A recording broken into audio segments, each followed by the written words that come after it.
indeed we have built, and this is a first in Kenya, we have built a database.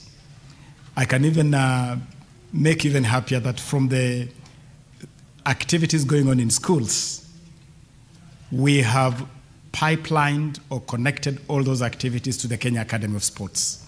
After the school ball games in Kakamega, for instance, we invited 2,000 of the best talent from those school games to Kenya's first ever national holiday talent camp.